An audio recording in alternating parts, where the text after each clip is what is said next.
میں یتیم تھی اور کامل مجھے اس طرح چھوڑ کر چلا جائے گا، یہ تو میں نے سوچا بھی نہیں تھا۔ بہت ہی پیاری کہانی سننے کے لیے پلیز میرے چینل اریحا کہانیاں کو سبسکرائب کریں۔ امی مجھے جنم دے کر دوسری دنیا میں چلی گئیں۔ والد صاحب اور دادی نے پالا۔ جو شریک زندگی بنا وہ بھی انہی حالات کا پروردگار تھا۔ میری کامی سے شادی ہوئی تو ہم دونوں کو رخصتی کے وقت والدین کے نہ ہونے کا شدت سے احساس ہوا کہ یہ وہ وقت تھا جب ماں باپ کی دعائیں نئی منزلوں کی سمت سفر کرتے ہوئے زیادہ راہ ہو جاتی ہیں۔ وقت رخصت کئی دھڑکے اور اندیشے تھے۔ اجنبی لوگوں میں جا رہی تھی۔ ایک اجنبی کو اپنا سمجھنا تھا۔ کچھ خبر نہ تھی کہ آئندہ کیا حالات درپیش ہوں گے۔ کامی اچھے انسان تھے۔ ہم ایک دوسرے کے سچے اور مخلص جیون ساتھی بن گئے۔ بھروسہ اور اعتماد جو میاں بیوی کی کامیاب زندگی میں کلیدی حیثیت رکھتا ہے، خدا نے عطا کر دیا تو معاشی تنگی کے باوجود دن سکون سے گزرنے لگے۔ کامی گریجویٹ تھے۔ کوئی سفارش نہ تھی اچھی نوکری کے لیے۔ بہت بھاگ دوڑ کی، نہ ملی تو ایک جنرل اسٹور پر سیلز مین ہو گئے۔ دن بھر محنت کر کے رات کو تھکے ہارے گھر آتے۔ میں ان کی بہت خدمت کرتی تھی۔ وقت پر گرما گرم کھانا اور ہر شے ہاتھ میں دیتی۔ وہ کچھ دیر آرام کرنے کے بعد پڑھنے بیٹھ جاتے تاکہ اپنی قابلیت بڑھا سکیں۔ اچھی نوکری کی امید دل میں لیے وہ پرائیویٹ طور پر پڑھتے رہے اور کئی کورس کر لیے۔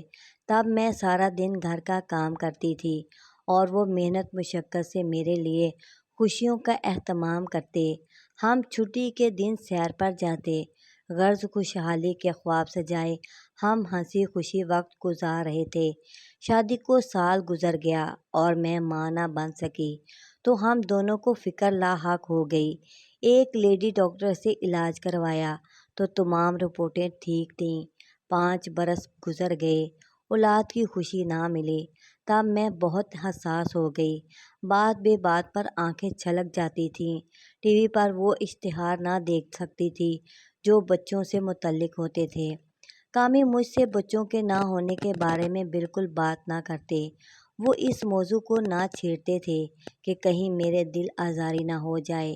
میرا یوں خیال نہ رکھتے تھے جیسے کوئی ہتھیلی کے آب گینے کا خیال کرتا ہے۔ کامی مسلسل ترقی کی کوششوں میں لگے رہے۔ مختلف جگہ اچھی نوکری کے حصول کے لیے درخواستیں دیتے رہے۔ آخر اللہ تعالیٰ نے ان کی سن لی اور ان کو ایک بہت اچھی ملازمت مل گئی۔ دفتر سے گاڑی بھی ملی کیونکہ فیلڈ ورک کرنا ہوتا تھا۔ حیات زیادہ خوبصورت ہو گئی۔ زندگی کی آسائشیں میسر تھیں مگر اولاد کی کمی تھی جو دل میں کانٹے کی طرح کھٹکتی تھی۔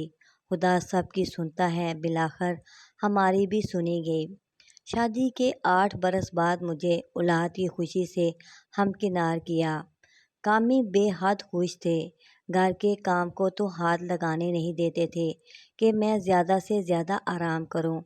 آخر وہ دن بھی آ گیا جس کا ہم کو بے چینی سے انتظار تھا۔ قدرت نے ایک بہت خوبصورت بیٹا عطا کیا لیکن کچھ وہ کمزور تھا۔ آئے دن اس کی صحت خراب رہتی تھی اور ہم اس کی وجہ سے بہت پریشان رہتے تھے۔ سچ ہے کہ کسی نعمت کی زیادہ قدر تبھی ہوتی ہے جب وہ ہمیں مشکل سے ملتی ہے۔ ہم دونوں بھی زیادہ عبادت گزار ہو گئے۔ بچے کی صحت کے لیے دعائیں کرتے، تہجد کے بعد اس کی درازی عمر کی دعا مانگتے اور یہ بھی کہ وہ نیک اور صالحہ ہو۔ 3 سال بعد وہ بہت صحت مند، تندرست و توانا ہو گیا۔ اپنی پیاری پیاری باتوں سے ہمارے دل کو لبھاتا اور ہنساتا۔ وہ ہماری پوری زندگی اور خوشیوں کا مرکز بن گیا۔ ایک بار پھر میری گود ہری ہو گئی۔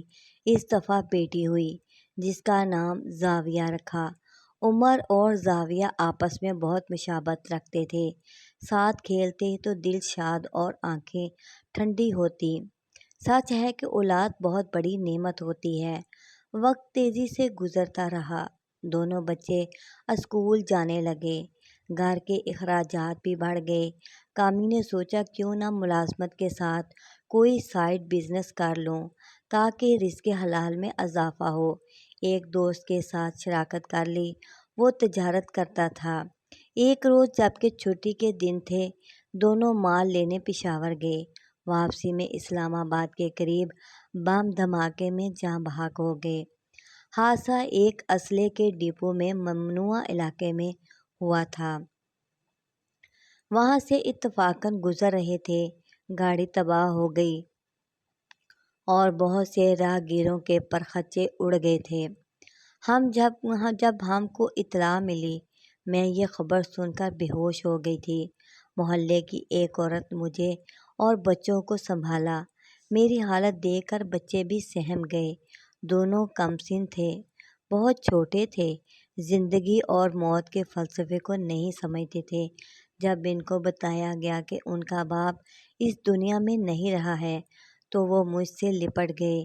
کڑے سے کڑا وقت بھی آخر گزر جاتا ہے، صبر سے کام نہ لیتی تو کیسے معصوم بچوں کی پرورش کر پاتی۔ خوشیوں نے آنگن میں قدم ہی رکھا تھا کہ بہاریں لٹ گئیں اور خزاں کا موسم مقدر میں آ گیا۔ وہ دن یاد آتا ہے تو کلیجہ منہ کو آتا ہے جب بچے باپ کے انتظار میں سوتے نہ تھے اور میں ان کو جھوٹے لفظوں سے بہلاتی تھی کہ آ جائیں گے، ابھی دفتر کام سے گئے ہیں، سو جاؤ، جب آئیں گے جگا دوں گی، وہ آپ کے لیے کھلونے لینے گئے ہیں۔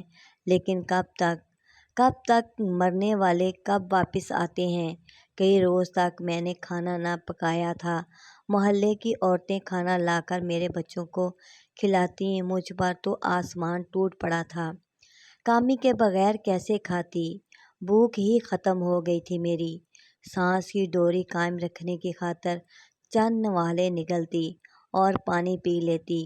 عورتوں نے سمجھایا کہ ہوش کرو، تم پر اب 2 بچوں کی بھاری ذمہ داری ہے، اب ایسا کرو گی تو بیمار ہو جاؤ گی اور بچوں کو کون دیکھے گا؟ تمہارے بچے کون سنبھالے گا؟ ان کو پڑھانا لکھانا ہے، اسکول بھیجنا ہے اور تم نے رزق کی فکر بھی کرنی ہے۔ ہوش آیا تو گھر میں دانہ تک نہ تھا، نوکری ڈھونڈنے نکل گئی۔ اب زندگی کا مقصد صرف ان بچوں کی پریشانیوں سے ان کو بچانا تھا اور قابل انسان بنانا تھا۔ میں نے اسکول ٹیچر کی ملازمت کر لی اور وقت گزرتا گیا، یہاں تک کہ عمر اور زاویہ پڑھ لکھ گئے۔ اب یہ دونوں جوان تھے اور زندگی کے دکھوں کو سمیٹنے کے قابل ہو چکے تھے، لیکن باپ کا خلا جو رہا تھا وہ کوئی بھی نہیں پورا کر سکا اور نہ وہ ہو سکتا تھا۔ وہ اب بھی روزانہ ہی اپنے باپ کو یاد کرتے تھے۔ عمر کو ملازمت مل گئی اور اس نے گھر کا خرچہ اٹھا لیا۔ زاویہ بھی BA کر چکی تھی، اس نے B.Ed کیا اور ٹیچر ہو گئی۔ وہ اب مجھے ملازمت نہ کرنے دیتے تھے، کہتے تھے آپ نے بہت کام کر لیا، اب آپ کے آرام کا وقت ہے۔ ساری فکریں دور ہوئیں تو بچوں کی شادی کی فکر لگ گئی۔ میں نے بہت تحمل سے کام لیا تھا، بچوں کے سامنے تھکن کو بھی ظاہر نہ کرتی تھی، بیمار ہوتی تب بھی کام پر جاتی۔ میرے بچوں کو کسی بات کا پتہ نہ تھا۔ اپنے بچوں کے بہتر مستقبل کی خاطر اپنی بھری جوانی مٹی میں ملا دی تھی۔ نئے کپڑے سالوں نہ خریدتی، بچوں کو اچھا کھلاتی، خود روکھی سوٹی کھا لیتی تھی، لیکن ان کو پتہ نہ چلنے دیتی تھی۔ اپنی چھوٹی سے چھوٹی خواہش بھی پوری نہیں کرتی تھی تاکہ میرے بچے کسی چیز کو نہ ترسیں۔ زندگی کی گھٹانیوں سے مجھے وقت نے پہلے بوڑھا کر دیا۔ ایک روز عمر نے مجبور کیا کہ ہم نئے گھر شفٹ ہو جاتے ہیں اور یہ پرانا محلہ چھوڑ دیتے ہیں۔ تب میں نے اسے بہت منع کیا کیونکہ میں نے ساری زندگی اس محلے میں گزاری تھی۔ محلے والے میرے دکھ سکھ سے واقف اور خوشی غمی کے ساجی تھے، لیکن بیٹا نہ مانا۔ نئی نسل کی اپنی سوچ ہوتی ہے۔ بیٹے نے گھر فروخت نہ کیا لیکن اسے کرائے پر اٹھا دیا اور ہم نئے گھر میں منتقل ہو گئے۔ یوں اس نے میری بات بھی رکھی اور اپنی آرزو بھی پوری کر لی۔ عمر کو جلد ترقی ملنے لگی، اعلیٰ عہدے پر فائز ہو گیا۔ تب وہ دیر سے گھر آنے لگا۔ ایک روز میں نے قسم دے کر کہا، سچ بتاؤ کیوں دیر سے گھر آتے ہو؟ کہاں وقت گزارتے ہو؟ اس نے دبے لفظوں میں بتا دیا کہ میں ایک لڑکی کو پسند کرتا ہوں اور اس سے میری دوستی ہے اور اس کے ساتھ گھومتا پھرتا ہوں۔ ہم دونوں شادی کرنا چاہتے ہیں۔ شکر ہے کہ اس نے سچ بتا دیا اور میں نے بھی اجازت دے دی۔ اس کی شادی دھوم دھام سے کی، اس کی پسند کی لڑکی سے ہی کر دی۔ جب مایا بہو بن کر گھر آئی، پتہ چلا کہ وہ دولت مند مگر لاپرواہ والدین کی بگڑی ہوئی اولاد ہے، جس کو بڑوں کے ادب کا علم نہ تھا اور نہ ہی چھوٹوں کا لحاظ تھا۔ اس کی تربیت پر والدین نے کوئی توجہ نہ دی تھی۔ وہ اپنے اپنے مشاغل میں گم رہے اور بچوں نے نوکروں کے رحم و کرم پر بچپن سے جوانی کی منازل طے کر لی۔ مایا حسین تھی مگر اس کے حسن کو تکبر کی دیمک اور غرور کا گھن لگا ہوا تھا۔ وہ مجھ سے اور زاویہ سے سیدھے منہ بات نہ کرتی تھی، صرف اپنے شوہر سے خوش دلی سے بات کرتی تھی اور ہم کو منہ نہ لگاتی تھی۔ مایا کے والد ایک بڑے بزنس مین تھے۔ ان کے کاروبار میں بیٹے کے ساتھ ساتھ بیٹی کا بھی حصہ موجود تھا اور منافع ہر ماہ وہ مایا کے اکاؤنٹ میں ڈال دیتے تھے۔ شاید اسی بات کا اس لڑکی کو تکبر تھا۔ مایا کی ماں کی سوشل سرگرمیاں بہت تھیں۔ اس نے شروع سے ہی بچوں کو ہاسٹل میں ڈالا ہوا تھا۔ جب بچے چھٹیوں پر گھر آتے تو نوکر ان کی دیکھ بھال کرتے۔ ماں اور باپ دونوں کے پاس تو اتنا ٹائم نہ ہوتا تھا کہ اپنی مصروفیات سے ہٹ کر اولاد کی تربیت پر توجہ دیں، ان کو ادب آداب سکھائیں جو ضروری ہوتے ہیں، لیکن وہ تو اپنی ہی سرگرمیوں میں مصروف رہتے تھے۔ ایک پرسکون اور کامیاب زندگی کے لیے مایا کو ایسا ماحول ملا کہ اسے رشتوں کا احساس ہی نہ تھا۔ کہ میں بہت پریشان تھی کہ یہ کیسی بہو مل گئی ہے جو سارا دن اپنے کمرے کا دروازہ بند رکھتی ہے، جو شوہر کے سوا کسی سے بات کرنا پسند نہیں کرتی۔ جب پڑوس سے کوئی بہو کو دیکھنے کی فرمائش کرتا تو مجھے کہنا پڑتا کہ وہ سو رہی ہے۔ وہ کہتی، کیسی بہو لے کر آئی ہو جو سارا دن سوتی ہی رہتی ہے۔ اب مجھے اس مسئلے پر سوچنا تھا کہ کیسے گھر کا ماحول درست کروں۔ ایک ہی حل سمجھ میں آیا کہ کسی طرح پیار و محبت سے اس لڑکی کو رام کروں۔ بیٹے سے کچھ کہنے کا مطلب تو گھر کی خوشیوں کو خراب کرنے کے مترادف تھا۔ میں نے مایا کی فطرت کو سمجھنا شروع کیا۔ وہ جانوروں سے بہت پیار کرتی تھی، اپنی پالتو بلی کا بہت خیال رکھتی تھی، پرندوں کو دانہ ڈالتی، ان کی کولیاں دھو کر پانی بھر کے رکھتی، اگر کوئی فقیر صدا لگاتا تو دوڑ کر جاتی، مدد ضرور کرتی۔ گویا اس کی فطرت اچھی تھی لیکن اچھی تربیت سے محروم تھی۔ جب انسان کسی کی فطرت کو جان لے اس کا دل جیتنا آسان ہو جاتا ہے۔ وہ پیار کی بھوکی تھی۔ میں چونکہ ٹیچر تھی، بڑوں اور بچوں کی پہچان رکھتی تھی۔ میں نے زاویہ کے ذمہ لگا دیا کہ تم بھابھی کے قریب ہونے کی کوشش کرو، اس کی پالتو بلی کا بہت خیال رکھو اور پیار کا اظہار کرو۔ مایا اسی طرح پہل تمہاری جانب متوجہ ہوگی۔ وہ اپنی پالتو بلی اور طوطے وغیرہ میکے سے لے کر آئی تھی۔ زاویہ نے ان کا بہت خیال رکھنا شروع کر دیا۔ جب مایا اپنے کمرے سے نکل کر پالتو جانوروں کی دیکھ بھال کرنا چاہتی، زاویہ دوڑ کر اس کی طرف جاتی، اس کی مدد کرنے کی کوشش کرتی اور اس کے پالتو پرندوں اور بلی سے اظہار محبت کرتی۔ مایا رفتہ رفتہ زاویہ سے مانوس ہوتی گئی اور اب وہ اس کے ساتھ دوستانہ انداز میں باتیں کرنے لگی۔ سچ ہے، انسان پیار اور اخلاص سے ہی کسی کا دل جیت سکتا ہے، شکوے شکایات سے ہرگز نہیں۔ بالآخر زاویہ کی محنت رنگ لائی اور وہ اپنی مغرور بھابھی سے دوستی کرنے میں کامیاب ہو گئی۔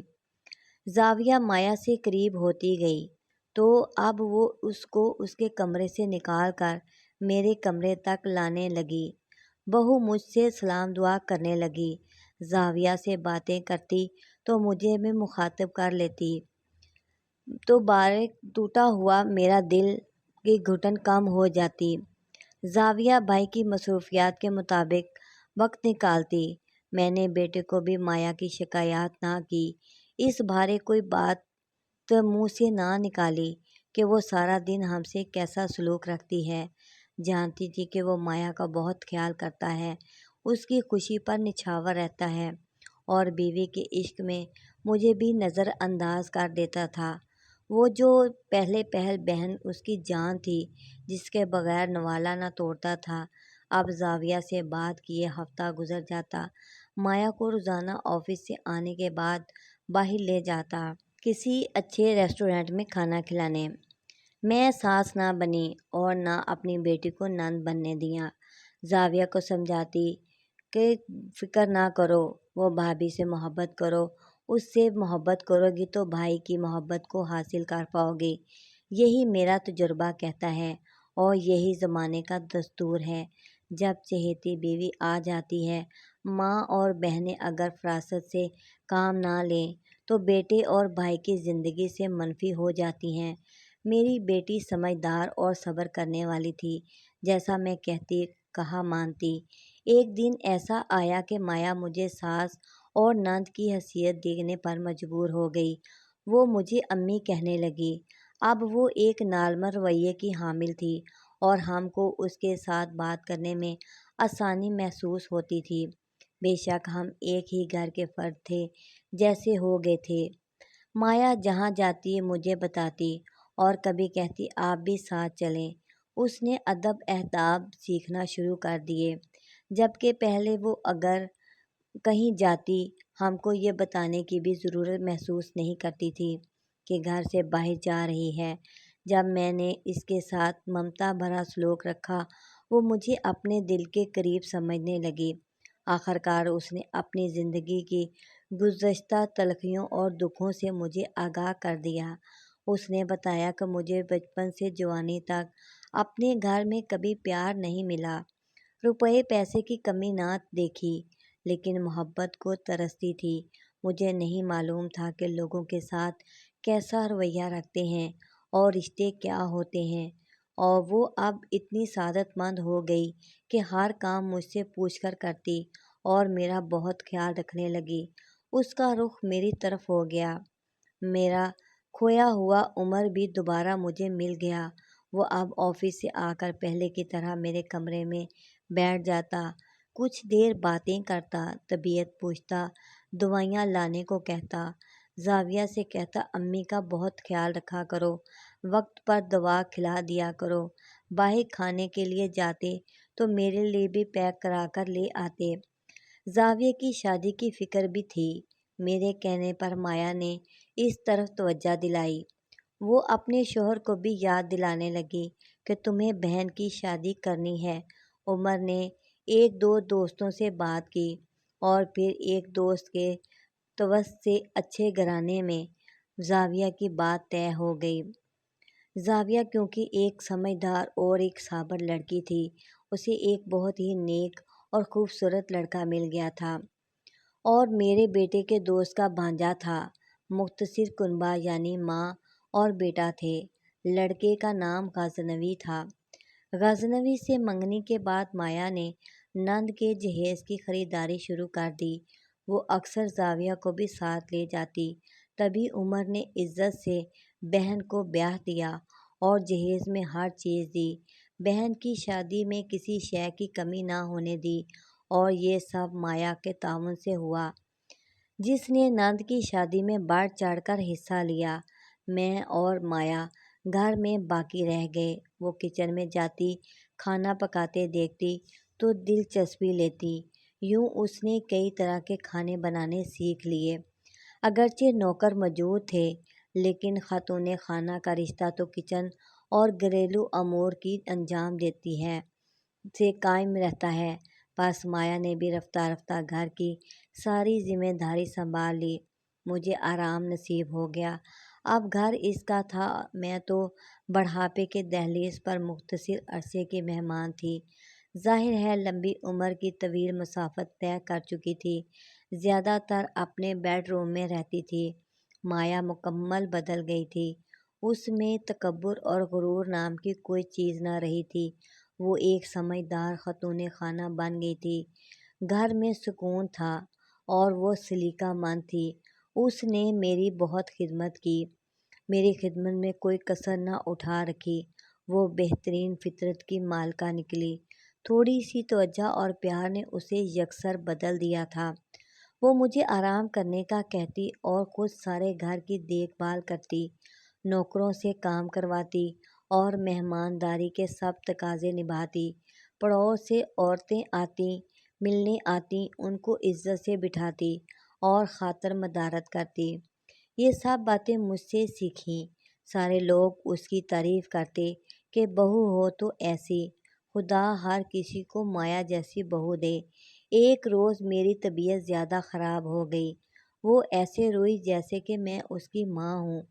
مایا اپنے والدین کے گھر غیروں کی طرح بے سکون رہتی تھی، اب وہ اپنے گھر میں بہت سکون محسوس کرتی تھی، خاص طور پر میرے ساتھ۔ مجھ کو زکام بھی ہوتا فوراً اسپتال لے جاتی، پریشان ہو جاتی۔ زاویہ تو اپنے گھر آباد تھی، اس کی ساتھ غصے میں بہت تیز تھی، لیکن میری بیٹی بہت صبر کرنے والی تھی۔ اس نے مجھ سے تربیت لی تھی، وہاں ساس کا بھی دل جیت لیا، جس کی وجہ سے شوہر اس کی قدر کرنے لگا۔ جن دنوں میں بیمار تھی، مایا اپنے ہاتھ سے پرہیزی کھانا بنا کر کھلاتی تھی، کہتی تھی کہ امی جان، زاویہ تو اپنے گھر میں ہے، روز نہیں آ سکتی، میں ہی آپ کی بیٹی ہوں، دعا مانگتی رہتی ہوں، خدا کرے آپ کو کچھ نہ ہو، ہم کو آپ کی بہت ضرورت ہے۔ اس کی یہ باتیں گویا مجھ بیمار کی زندگی بڑھا دیتی تھیں۔ وہ ماں باپ سے ملنے بہت کم جاتی تھی۔ شادی کے 2 سال بعد اللہ نے مایا کو یکے بعد دیگرے 2 بچوں سے نواز دیا۔ اب ہماری فیملی مکمل تھی۔ میں پوتے پوتی کو دیکھ کر خوش ہوتی اور سوچتی اب اگر کامی زندہ ہوتے تو اپنے خوشحال گھرانے کو دیکھ کر ان کا دل کتنا شاد ہوتا۔ مایا کو اپنا بچپن یاد تھا، وہ بچوں پر بہت زیادہ توجہ دیتی تھی، نوکروں کے حوالے کرنے کے بجائے اپنا آرام و حجل کرتی، خلل ڈالتی اپنی نیند میں۔ بچوں کے سارے کام وہ خود اپنے ہاتھوں سے انجام دیتی تھی۔ عمر تو پہلے ہی مایا سے پیار کرتا تھا، بچوں کی وجہ سے یہ پیار اور زیادہ مضبوط ہو گیا۔ زاویہ پہلے تو اپنے گھر میں بہت خوش و خرم تھی، اچانک اس کے خاوند کی ملازمت جاتی رہی اور اس کی زندگی میں رفتہ رفتہ پریشانیاں بڑھتی گئیں۔ جب آتی بھی اور زر درگت ہوتی چلی گئی، تب مایا نے اس سے پوچھا، کیا پریشانی ہے، کچھ تو بتاؤ۔ پہلے تو زاویہ نے کچھ نہ بتایا، لیکن ایک روز اپنی بھابھی کے اصرار پر بتا دیا کہ سال بھر سے شوہر بے روزگار ہیں اور بچوں کے اخراجات پورے نہیں ہو رہے، ساس ملازمت کرنے کی بھی اجازت نہیں دیتی، ان کا کہنا ہے کہ میں تمہارے بچوں کو نہیں سنبھال سکتی۔ مایا نے زاویہ کے خاوند سے بات کی اور اسے اپنے والد سے کہہ کر ایک بہت اچھی ملازمت دلوا دی۔ ان کے گھر سے فاقے مٹ گئے اور دوبارہ خوشحالی اور سکون میسر آ گیا۔ زاویہ نے بھابھی کو دعائیں دیں، کہتی تھی کہ امی جان، اصل کریڈٹ تو آپ کو جاتا ہے جو ہم سب کو صحیح سمت پر چلایا، اور آج ہم سب اگر خوشیوں سے ہمکنار ہوئے ہیں تو آپ کی وجہ سے۔ اگر آپ ہم سب کو صبر اور اچھے اخلاق کی بجائے لڑائی جھگڑے یا لگائی بجائی میں ڈال دیتی تو نفرت کی آگ میں جل چکے ہوتے۔ آپ کی اچھی تربیت نے آج ہم کو زندگی کا ہر موڑ پر کو بآسانی عبور کرا دیا۔ میں آج بھی کہتی ہوں سب آپ پر منحصر ہے کہ زندگی کو کس رخ سے بسر کرتے ہو۔ زندگی پھولوں کی سیج نہیں ہوتی، دوسرے انسانوں کے ساتھ اپنے سلوک اور رویے سے کسی کو نقصان پہنچانے کی بجائے ان کو خوشیاں دو تو غیر بھی اپنے ہو جاتے ہیں۔ اس طرح کی بہت ہی پیاری کہانیاں سننے کے لیے پلیز میرے چینل اریحا کہانیاں کو لائک کریں، چینل کو سبسکرائب کریں اور بیل آئیکن کو آل پر پریس کر دیں۔